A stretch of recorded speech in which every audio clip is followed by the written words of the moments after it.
Bonjour, dans cette vidéo, nous allons coudre ensemble le modèle Paris, qui est disponible en version bébé du 6 mois aux 4 ans et en version kid de 3 à 12 ans. Il s'agit d'une chemise mixte, raffinée avec un col officier et de belles finitions. On a ajouté quelques petites options. On peut réaliser la chemise en version manche courte classique avec un ourlet en bas de manche. On propose aussi la chemise en version manche longue avec une patte pour tenir la manche retroussée. Alors évidemment, on peut aussi ne pas mettre la patte de boutonnage.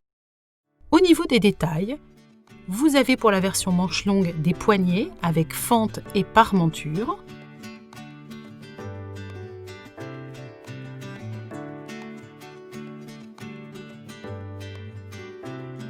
Un empiècement épaule et dos qui va être doublé en fourreau pour vraiment avoir de belles finitions. Les coutures sont donc non visibles et c'est impeccable. C'est aussi le cas pour les dessous de manches et les côtés du corps qui sont assemblés en couture anglaise. Les ourlets, quant à eux, sont formés en double rentrée. Enfin, nous avons choisi d'utiliser un tissu contrastant pour la doublure de l'empiècement, la doublure du col, des poignets et de la patte de réglage des manches longues. Ceci donne du caractère à ce basique de la garde-robe enfant. Au niveau de la coupe, la chemise est droite pour allier confort et élégance. On a ajouté des plis d'aisance au dos et aux poignets.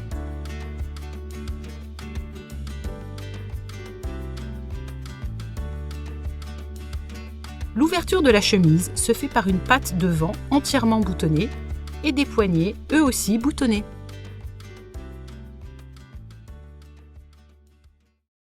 Le niveau de couture est intermédiaire, voire même avancé. On ne vous conseille pas ce patron si vous êtes débutante, mais il peut être un bon challenge pour apprendre de nouvelles techniques et apprendre à faire de belles finitions. Comme souvent chez Ikati, le niveau varie en fonction des options choisies. La manche courte est plus simple à réaliser que la manche longue, qui présente, elle, quelques points techniques, comme la fente et sa parmenture, les poignets, le pli d'aisance et la patte d'ajustement de la longueur de manche. Le col, quant à lui, requiert de la précision lors du montage. C'est le point le plus délicat du patron.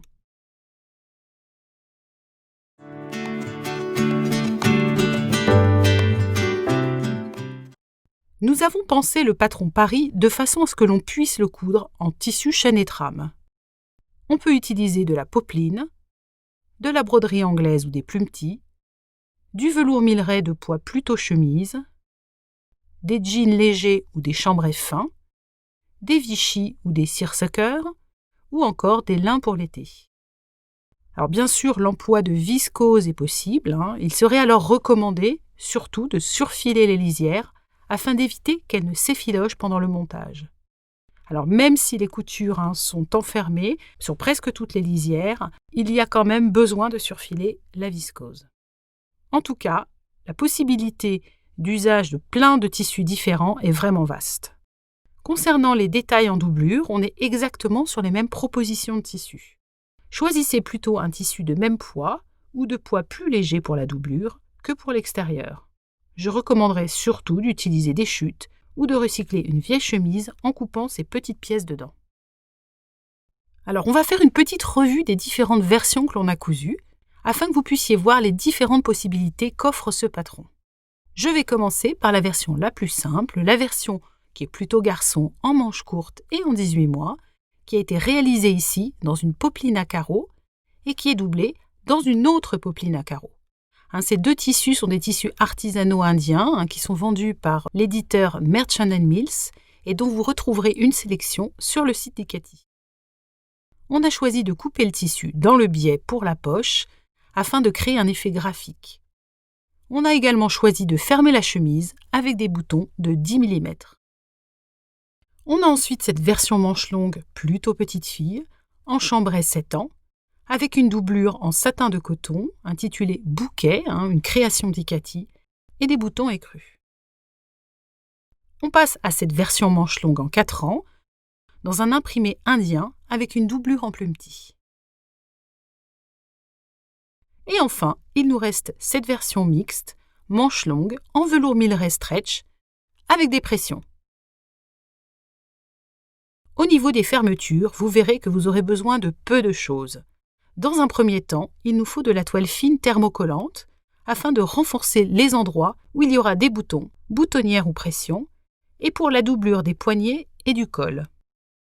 En fonction du système de fermeture choisi, vous pourrez avoir besoin de boutons ou de pressions adaptées en métal. Je vous en montre un différent ici. Au niveau du diamètre, c'est assez libre. Je conseillerais de préférence entre 9 et 12 mm.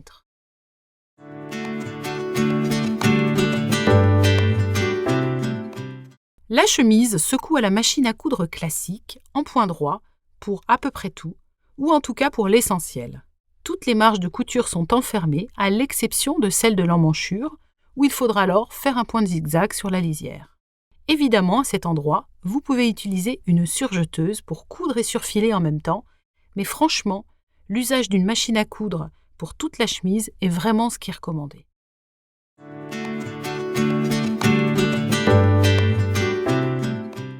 Alors, on a bien marqué nos repères au niveau des emmanchures, de la patte devant, du col, des ourlets et également on a marqué les repères de position de poche et de patte d'ajustement des manches longues.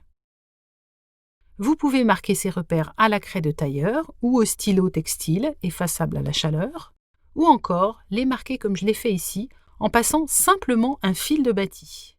On n'y pense pas forcément, mais c'est souvent une façon rapide et pratique de marquer des repères au milieu des pièces de tissu. Je vous montre ici pour la poche. Donc je prends ma pièce de tissu endroit visible, je plie la pièce de patron au niveau du repère de la poche et je superpose la pièce sur le tissu en alignant les lisières basses. Ainsi, j'ai un marquage simple et précis qui est possible. Il ne reste qu'à passer un fil ici et à le couper. On le laisse pendant comme ça, ou alors on fait un nœud, mais franchement, a priori, ça bouge pas et ça s'enlève facilement. Alors maintenant qu'on a bien contrôlé les repères, on va commencer par l'entoilage. On a entoilé, hors marge de couture, avec de la toile fine thermocollante, l'envers des pièces numéro 1, au niveau de la patte de boutonnage sur 2 cm de large. On a également entoilé la pièce doublure col. Je n'entoile que la doublure, pas la pièce extérieure du col. Et pour la version manche longue, je vais entoiler également 2 pièces, des poignets, sur les 4. Donc je préfère entoiler, celles qui sont en tissu extérieur. Enfin, j'entoile les pattes de réglage des manches. En fait, je vais entoiler 2 pièces sur les 4, celles qui sont cette fois-ci en doublure.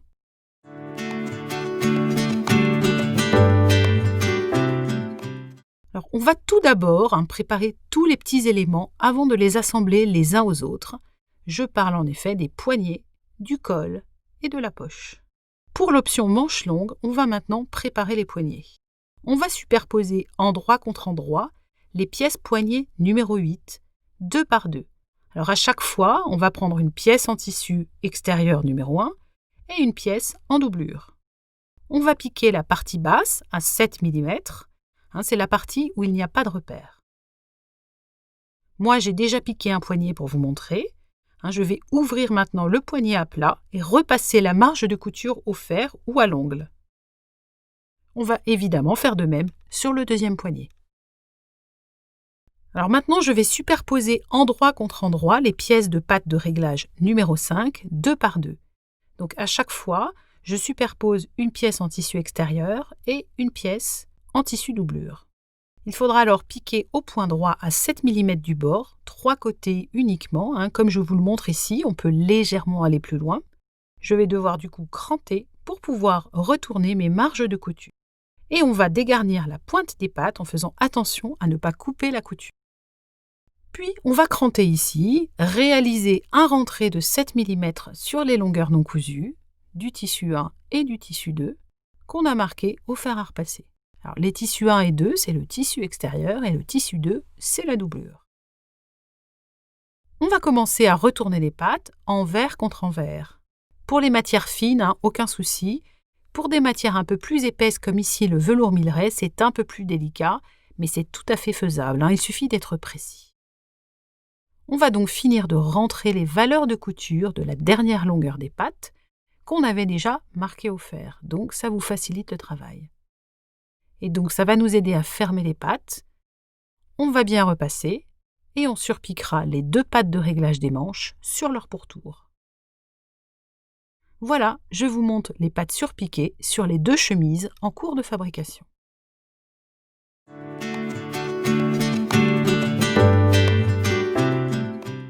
Pour former le col, on va superposer endroit contre endroit les pièces col numéro 4, une pièce en tissu 1 et une pièce en tissu doublure. On épingle et on va piquer au point droit la partie arrondie et le haut du col. Mais attention, on ne va pas piquer à la base et on fait aussi attention à arrêter la couture à 1 cm des valeurs de couture du bas. Alors voilà, on a piqué, on va maintenant cranter les marges dans les arrondis. Il n'y a pas vraiment besoin de réduire les marges de couture, comme je l'ai fait ici. Mais par contre, c'est bien dans l'arrondi des extrémités qu'il faut faire attention à cranter avec soin. On va retourner le col sur l'endroit et le repasser. On marquera au fer un rentré de 7 mm sur la lisière basse du col en tissu extérieur. Voilà, je vous montre le résultat sur le col préparé d'une autre chemise. Le col est en attente d'être assemblé à l'encolure.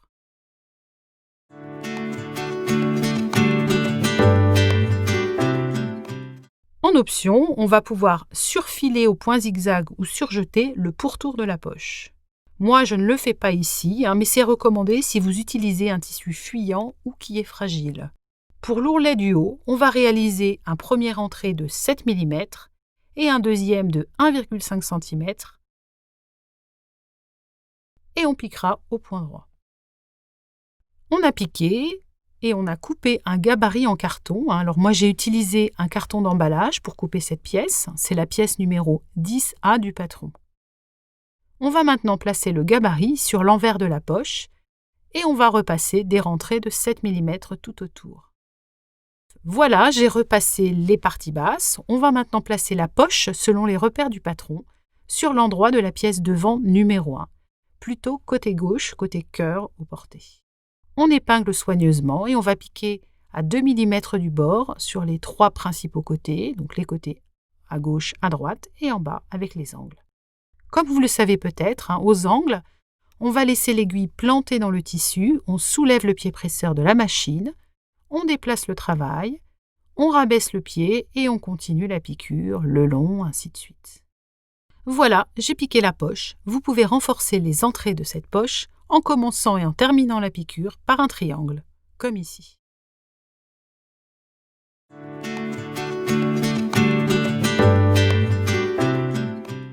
Pour former le dos, on va d'abord former le pli d'aisance au milieu. Je vais donc prendre la pièce dos numéro 2 et je vais ramener les 2 repères du milieu, l'un contre l'autre, et envers contre envers pour former un pli d'aisance sur la partie endroit. On aura contrôlé au préalable que la pièce numéro 2 ainsi formée avec son pli d'aisance est de même largeur que la pièce numéro 3, l'empiècement du haut, et ensuite on piquera sur 5 à 7 cm en hauteur le long de ce pli. Voilà, on a piqué, on va maintenant former le pli. On va simplement marquer le pli au fer sur l'endroit en l'écrasant à plat. Enfin, on va maintenir ce pli par une piqûre sur quelques centimètres dans la zone de la marge de couture. Je vous montre ce que cela fait une fois piqué sur l'endroit et sur l'envers du tissu. On va maintenant assembler le dos à l'empiècement épaule.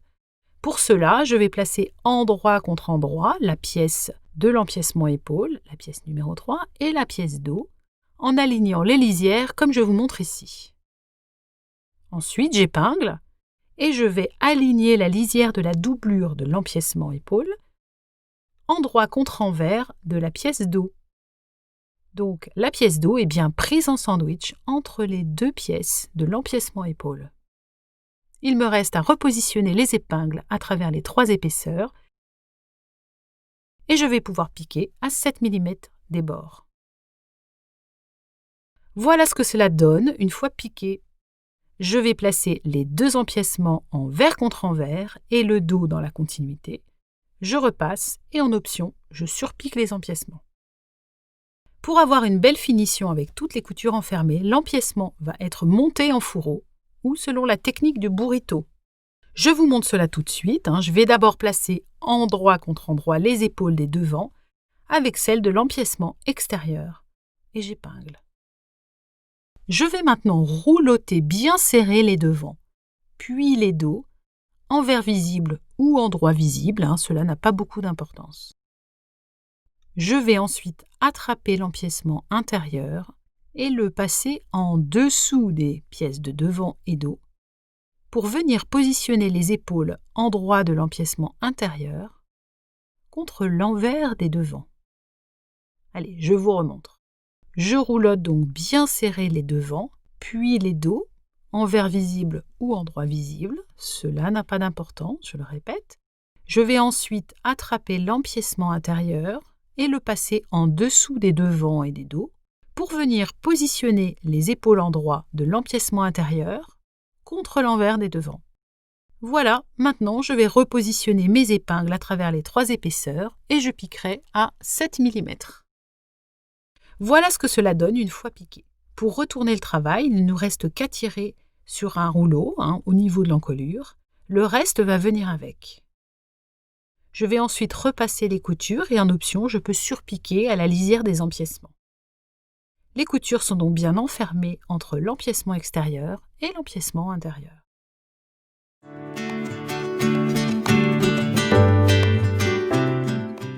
Pour la manche longue, je vais former sur l'endroit un pli en bas de chaque manche en positionnant le repère A sur le repère B. Alors repère A et repère B, vous retrouvez ça sur votre tuto papier, mais là je vous le montre visuellement. Je vais ensuite coucher le pli vers le milieu de la manche, puis je vais repasser pour enfin piquer et tenir en place. Je vais évidemment répéter en symétrie sur l'autre manche. Donc voilà, là c'est piqué.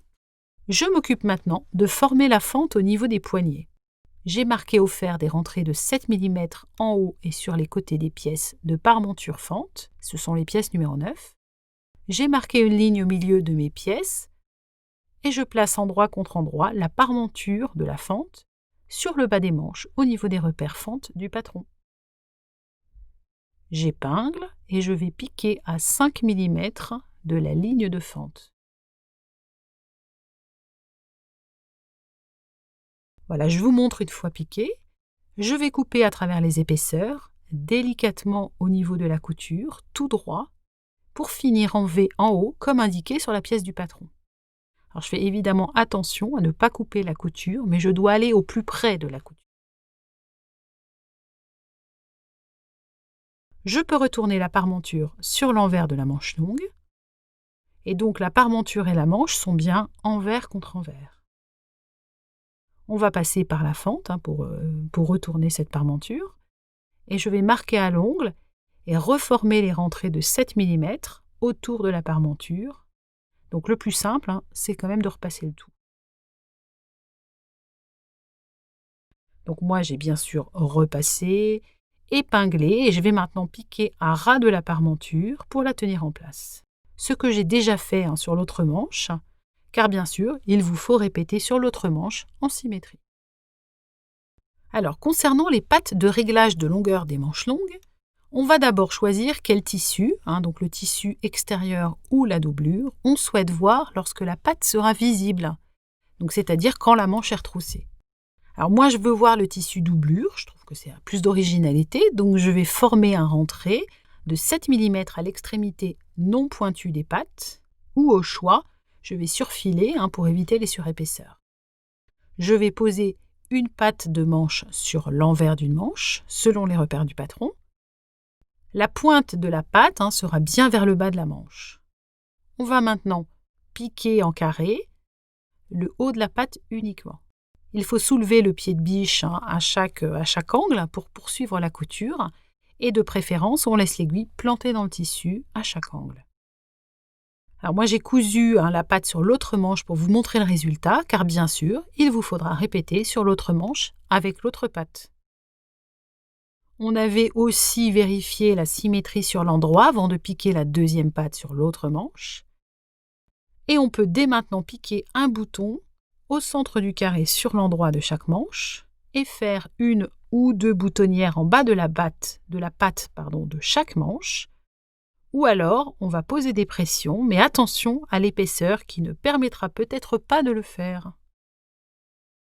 Pour la fermeture des manches longues, on va réaliser des coutures anglaises sur les dessous de manches. Alors, envers contre envers, je vais plier la manche en deux. Je vais aligner les lisières de dessous de manche et je vais piquer à 5 mm environ, ce que j'ai déjà fait sur l'autre manche pour vous montrer.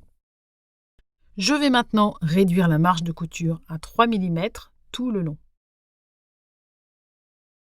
Une fois que j'ai réduit ces marges de couture, je vais retourner la manche endroit contre endroit. Je vais repasser les coutures de dessous de manche et ensuite, on piquera à 7 mm. Voilà, j'ai repassé et piqué à 7 mm. On a bien enfermé nos marges de couture entre les épaisseurs et on obtient une finition qui est hyper soignée. On va maintenant monter le poignet et je vais bien me concentrer sur cette partie. J'ai d'abord marqué un rentré de 7 mm sur la longueur des poignets en tissu extérieur. Je vais placer l'endroit du poignet non thermocollé, celui qui est en doublure, contre l'envers du bas de manche, en faisant correspondre les repères du poignet à partir du bord de la fente de bas de manche. Donc vous voyez, le bout du poignet avec le repère du bouton doit être celui le plus proche de la couture de dessous de manche. De ce côté de la fente, le bout du poignet dépasse de 30 mm environ, donc 3 cm. De l'autre côté, côté boutonnière, le poignet va dépasser de 7 mm de la fente. Et je vais piquer à 7 mm sur toute la longueur et à travers les deux épaisseurs. Voilà, j'ai piqué mes deux poignets. Je vais plier le poignet en deux sur lui-même, dans sa longueur, endroit contre endroit, et je vais venir piquer les petits côtés des poignets à 7 mm, en gardant les valeurs de couture du poignet bien rentrées. Alors je l'ai fait sur un poignet pour vous montrer, et au niveau du côté boutonnière, la couture doit être bien à ras de la fente.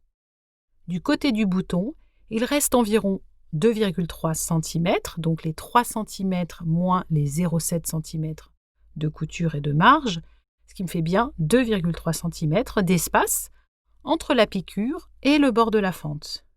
Donc on va maintenant dégarnir tous nos angles. Il va rester à retourner les poignets sur l'endroit.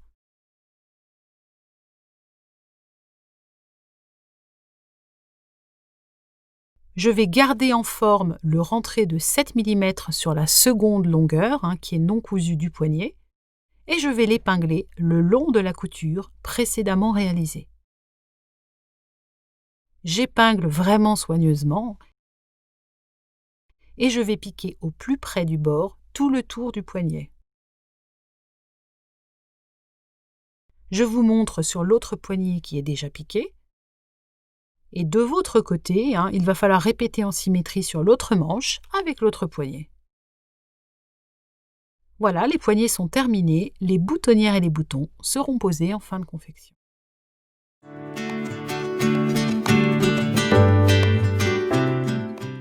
Pour l'option manche courte, j'ai d'abord préformé les ourlets en marquant au fer un premier rentré de 4 mm puis un second de 1 cm en bas des manches courtes. Vous pouvez aussi faire 7 mm et 7 mm pour avoir des rentrées encore plus fins. On va maintenant piquer les dessous de manches en couture anglaise. Je vais redéplier les rentrées du bas, puis envers contre envers, je vais plier la manche en deux et aligner les lisières de dessous de manche. Je vais piquer à 5 mm. Je vais pouvoir réduire la marge de couture à 3 mm tout le long. Puis je vais retourner la manche endroit contre endroit, je vais repasser les coutures de dessous de manche et je piquerai à 7 mm. Voilà, on a repassé, on a piqué à 7 mm, on obtient des coutures anglaises avec des marges bien enfermées entre les épaisseurs. De votre côté, vous devez répéter sur l'autre manche en symétrie. Alors, quelle que soit l'option de manche que vous avez choisie, on va assembler les coutures côté du corps en couture anglaise. Envers contre envers, je vais aligner les lisières côté, puis je piquerai à 5 mm. J'ai piqué, je vais réduire la marge de couture à 3 mm tout le long. Et enfin, je retournerai le corps endroit contre endroit et je vais repasser les coutures côté. Ensuite, je piquerai à 7 mm. Alors voilà, on obtient des coutures anglaises avec des marges enfermées entre les épaisseurs et on a répété sur l'autre côté.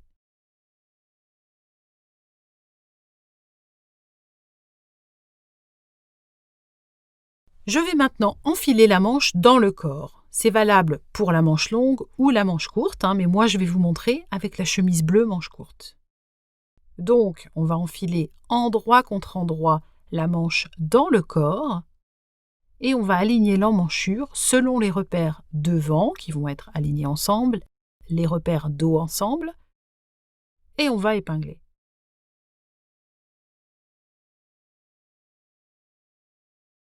Donc pour les manches longues, je l'ai fait ici, les fentes de manches sont bien sur l'arrière de la manche.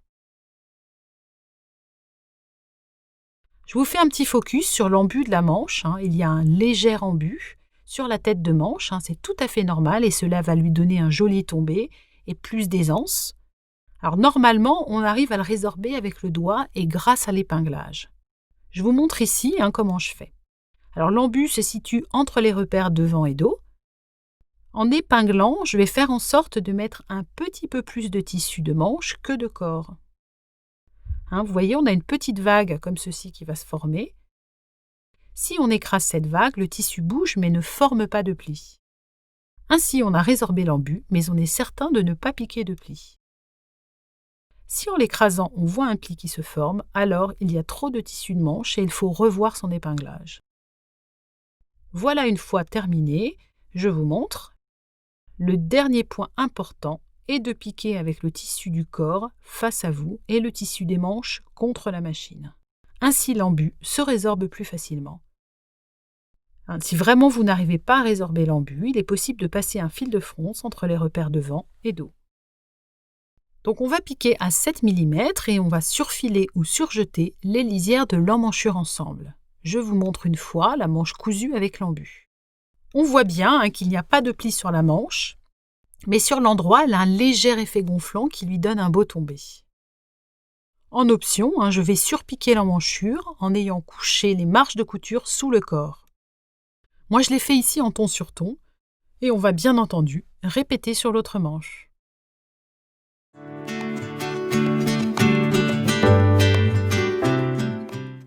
J'ai d'abord marqué au fer un rentré de 7 mm sur l'intérieur de chaque patte devant. Puis un autre rentré de 2 cm et je vais épingler. Moi, je l'avais fait depuis le début, le rentré, donc c'est déjà marqué, mais je vous montre. Je vais aligner l'endroit de la doublure colle, le long de l'envers de l'encolure, puis j'épingle le long, la doublure et uniquement la doublure selon les repères. Le premier repère correspond au repère du milieu de la patte de boutonnage, donc la ligne de boutonnage. Les deux autres repères correspondent à l'empiècement dos-épaule. Il faut soigner les extrémités en rabattant la valeur de couture et en l'épinglant soigneusement.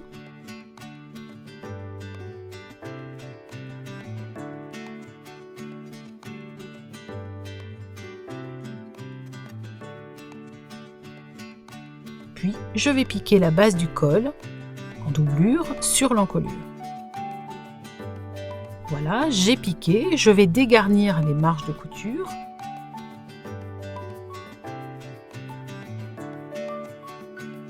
Puis je vais reformer le rentré de 7 mm sur la longueur du col extérieur qui est non cousu.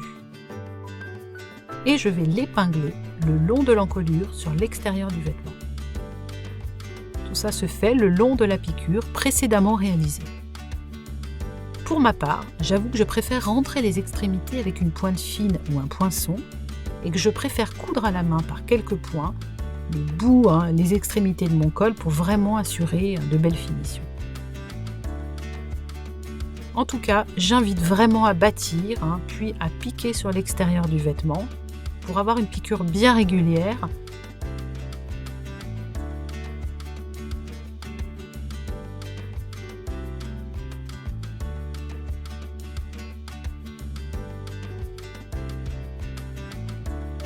Ou encore une fois, à coudre à la main tout le long avec des points glissés pour une finition vraiment invisible au ras de l'encolure. Alors ici, c'est ce que je fais. C'est un peu long, certes, mais le résultat est vraiment impeccable. Il faut prendre son temps pour que le travail soit bien soigné.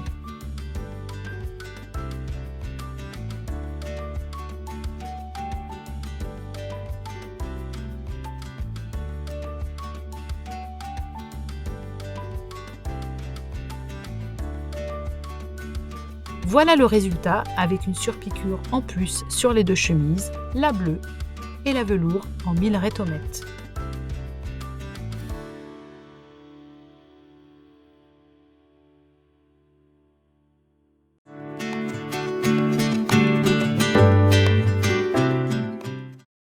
On peut maintenant procéder aux finitions.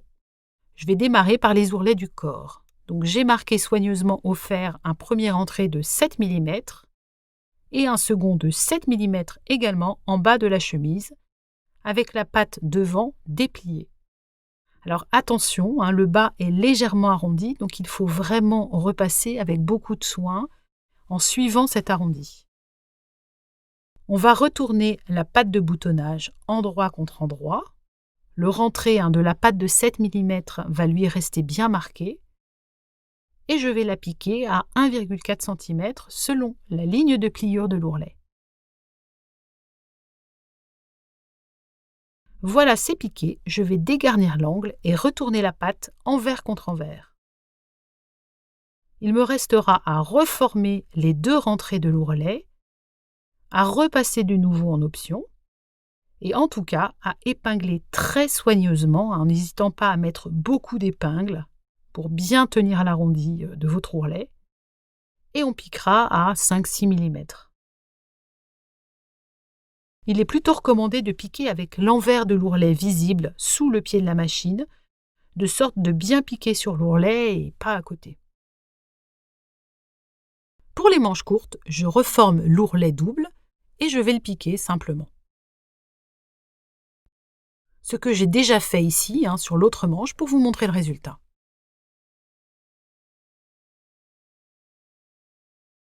J'ai maintenant épinglé la patte de boutonnage tout le long et de chaque côté, puis je vais surpiquer, comme je l'ai déjà fait de ce côté.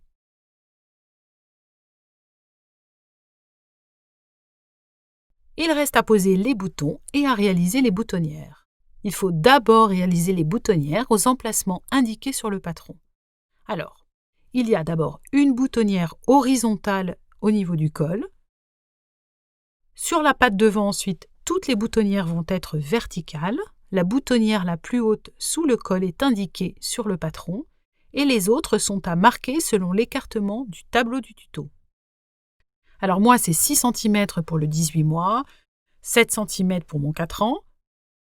Pour les devants, les boutonnières se font bien sur le devant droit lorsque la chemise est portée pour les filles et sur le devant gauche au porté pour les garçons. Les boutons sont à coudre en vis-à-vis sur l'autre panneau devant. Et bien sûr, il est possible de remplacer les boutons par des pressions. Alors, il y a quand même une précision, c'est que le bouton pression du col, il n'est pas vraiment simple à poser, car il y a vraiment beaucoup d'épaisseur à cet endroit, donc je vais vous conseiller plutôt d'opter pour un bouton et une boutonnière au col, même si la boutonnière est parfois pas non plus si simple que ça à faire à l'extrémité du col, mais ça se fait. Il y a également des boutonnières au poignet. Les boutonnières sont horizontales et en bas, des pattes de réglage des manches longues qui, elles, sont verticales. On va coudre les boutons en vis-à-vis. Concernant les pattes de réglage pour les manches longues, si ce n'est pas déjà fait, il faut coudre un bouton à l'endroit sur chaque manche au niveau de la piqûre de la patte. Là aussi, vous aurez sans doute du mal à poser une pression car il y a de l'épaisseur, mais franchement, je recommande quand même plutôt de poser un bouton que de poser une pression à cet endroit.